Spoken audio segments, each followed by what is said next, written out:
नमस्कार दोस्तों, आप सभी का स्वागत है मेरे यूट्यूब चैनल करियर दोस्त पे।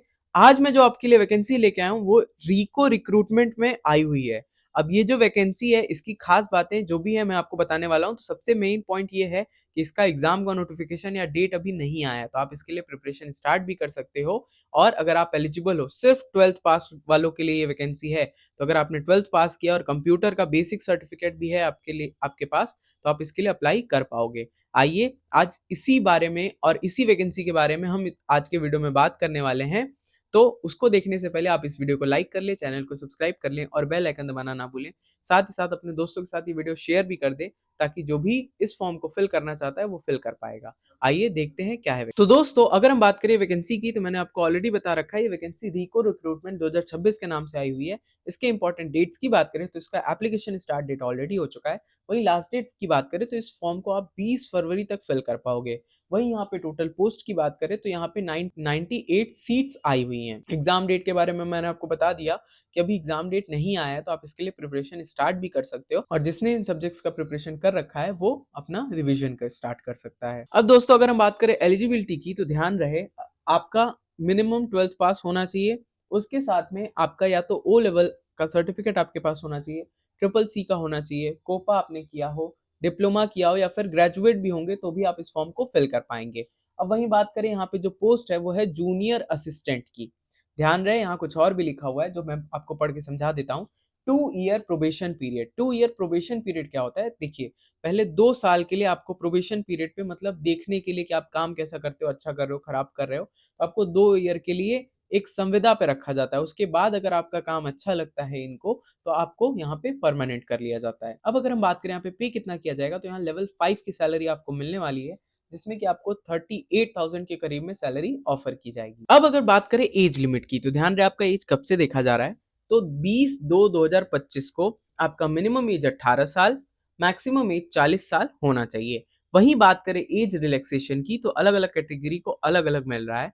वो आप देख सकते हैं, SC ST OBC मेल वालों को 5 साल का रिलैक्सेशन। वहीं अगर आप SC ST OBC हैं और फीमेल हैं, तो आपको 10 साल का रिलैक्सेशन यहाँ पे देखने को मिलेगा। अब आते हैं यहाँ पे सबसे इंपॉर्टेंट प्रोसीजर पे, जो कि है सिलेक्शन प्रोसेस।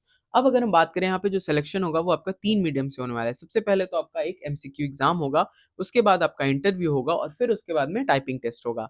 अब बात करें जो आपका MCQ एग्जामिनेशन होने वाला है वो भी 2 पार्ट में होगा। तो पार्ट 1 जो आपका होने वाला है उसमें 60 क्वेश्चंस आएंगे, टोटल 180 मार्क्स के लिए। यानी कि आप यहाँ देख सकते हैं 3 मार्क्स का एक क्वेश्चन होने वाला है। वहीं बात करें यहाँ पे मिनिमम 72 मार्क्स पासिंग मार्क्स है। तो मतलब 180 में से 72 मिनिमम तो आपको लाना ही होगा, तभी आप इस एग्जाम के लिए क्वालिफाई करते हो, वरना आप नहीं क्वालिफाइड किए जाओगे।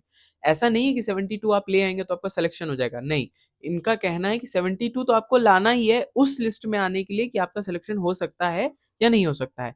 अब अगर हम बात करें सिलेक्शन कैसे होगा, तो जिसका मार्क्स सबसे ज्यादा रहेगा उसको वहां से ही पीछे से सेलेक्ट करते आएंगे और 98 स्टूडेंट्स को वहां पे मौका मिलने वाला है। जैसा कि मैंने आपको बताया 98 यहाँ पे वैकेंसी है। अब बात करें कौन कौन से सब्जेक्ट से आने वाला है, तो जीके से, साइंस से, मैथ से और कंप्यूटर से आपका जो पार्ट 1 का एक टेस्ट है वो होने वाला है। अब बात करें पार्ट 2 के एग्जाम की, तो उसमें 90 क्वेश्चंस आएंगे, 270 मार्क्स, यानी कि फिर से वही 3 नंबर का एक क्वेश्चन होने वाला है।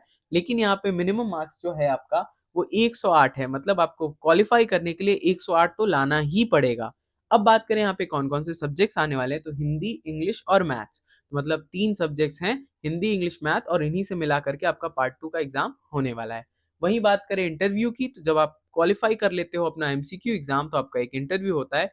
इंटरव्यू क्वालिफाई करने के बाद आपका टाइपिंग टेस्ट होता है और फाइनली आपको सिलेक्शन दे दिया जाता है। अब अगर हम बात करें यहाँ पे एप्लीकेशन फीस की, तो ध्यान रहे जनरल अगर आप हैं और किसी भी स्टेट से बिलोंग करते हैं, तो आपके लिए फॉर्म का कॉस्ट 700 रुपीज होने वाला है। वहीं अगर आप OBC हैं, नॉन क्रीमी लेयर, और अगर EWS से बिलोंग करते हैं, तो आपके लिए फॉर्म का फीस 525 होने वाला है। वहीं PWD, SC और ST के लिए इस फॉर्म का कॉस्ट 350 रुपीज होने वाला है। ऐसे तो आप इस फॉर्म को कैसे फिल करेंगे उसका वीडियो मैंने लगा दिया है, फिर भी मैं आपको गाइड कर देता हूँ। सबसे पहले आपको हमारे डिस्क्रिप्शन बॉक्स में जाना है, वहां पे आपको इस पोर्टल का ऑफिशियल वेबसाइट का लिंक मिल जाएगा। उस पर क्लिक करते ही आप इसके ऑफिशियल वेबसाइट पे पहुंच जाएंगे। वहां आपको रजिस्ट्रेशन कर लेना है। रजिस्ट्रेशन करने के बाद लॉगिन कर लेना है। लॉगिन करके आपसे जो जो डेटा या डॉक्यूमेंट्स मांगे जा रहे हैं वो सब आपको फिल कर देने हैं।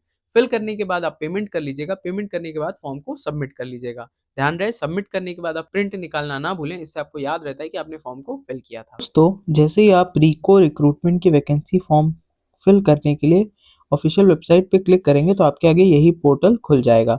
यहाँ आप देख सकते हैं फुल फॉर्म लिखा हुआ है रिको और राजस्थान रिक्रूटमेंट 2026। तो आप यहाँ से देख सकते हैं कि ये जो वैकेंसी है ये राजस्थान में आई हुई है। यहाँ पे जब आप स्क्रॉल करेंगे तो यहाँ आपको दिख रहा होगा newspaper advertisement English, Hindi, English detailed advertisement और हिंदी, सारा कुछ यहाँ पे सिलेबस और सारी चीज़ें लिखी हुई हैं। यहीं आपको लास्ट में दिख रहा होगा अप्लाई ऑनलाइन का पोर्टल। तो जैसे ही मैं इस पे क्लिक करता हूँ तो आपके आगे ये पोर्टल खुल जाएगा। यहाँ आपको डेट से रिलेटेड सारे इन्फॉर्मेशन दिखेंगे और नीचे स्क्रॉल करने पे यहाँ आपको दिखता है click here for new registration and log in for already registered candidate. तो आप पहली बार फिल कर रहे हैं तो आपको क्लिक फॉर न्यू रजिस्ट्रेशन करना है। जैसे ही मैं इस पे क्लिक करता हूँ तो आपके आगे ये पूरा फॉर्म खुल जाएगा। यहाँ आपको जो जो डेटा मांग रहा है वो सारे डेटा को डाल करके आपको फॉर्म को फिल कर लेना है। इस वीडियो को पूरा देखने के लिए थैंक यू। वीडियो को लाइक करें, चैनल को सब्सक्राइब करें और बेल आइकन दबाना ना भूलें। साथ ही साथ अपने दोस्तों के साथ ज़्यादा से ज़्यादा इस वीडियो को शेयर करें ताकि जो भी इस फॉर्म को फिल करना चाहता है वो टाइमली कर पाए, और जो भी इसके लिए एलिजिबल है, जैसे कि अगर उसके पास कंप्यूटर सर्टिफिकेट है या ग्रेजुएशन कर रखा है, क्लास 12th पास है, तो वो इस फॉर्म को ज़रूर फिल कर ले। Thank you.